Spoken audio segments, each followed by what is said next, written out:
Welcome again. I'm glad you could join me once more on this second episode of this series.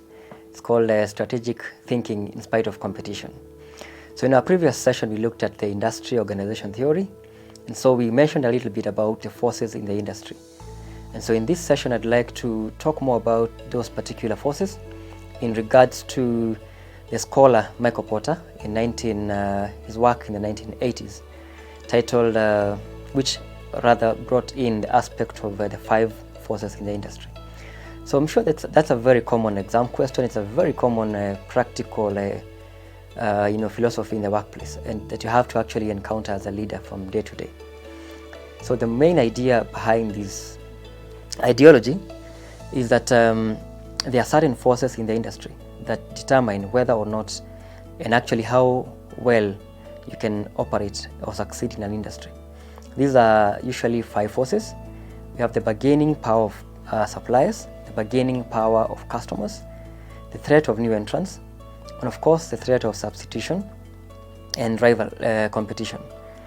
And so think of it in that sense.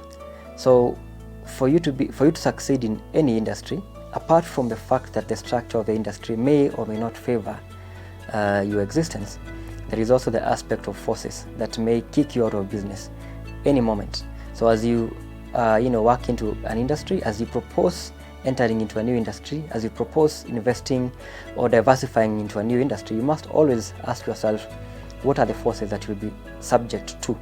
And therefore, how can you be able to behave? How can you be able to strategically adjust to those forces? So, favorite time, let's go to our examples. Now, from the Kenyan context, I'd like to introduce an example. Let's think about Naivas, maybe, as a supermarket. If you think about it, Naivas has, of course, been subject to the aspects of competition. Of course, you can attest to this that Quickmart has really woken up. Magunas and so on and so forth. So these other players in the industry affect the existence of that and the success of that particular firm. That's something to consider.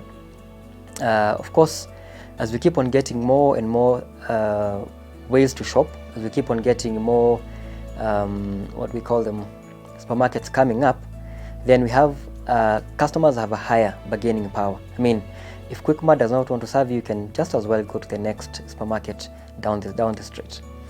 So what we're talking about here is, as you venture into a business, you must be aware of the forces that will determine, that will affect the level of success, the level of strategic achievement or sustainability of your competitive advantage in that particular market.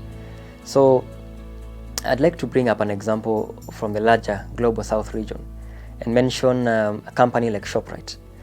So I don't know how many of us had the opportunity to see ShopRite establish its stores in Kenya.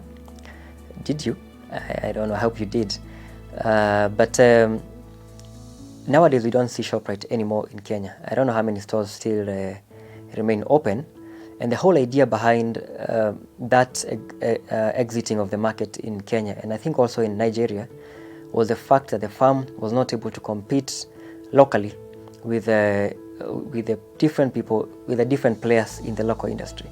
So I mean, it's going to be difficult for ShopRite to really come into Kenya and excel, despite the fact that we are aware, we have already been used to our own common local shopping centers, and on top of that, our own supermarkets like Naivas and Quickmart, Magunas, Chandarana, and so forth.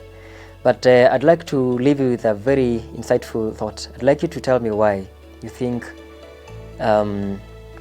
Carrefour has been successful, despite the fact that it has come into Kenya, fought off the supplier bargaining power, fought its way through the bargaining power of customers, fought its way through rivalry, fought its way through threat of substitution, and then has become one of the largest and most preferred shopping centers in Kenya. What do you think? Let me know. Bye-bye.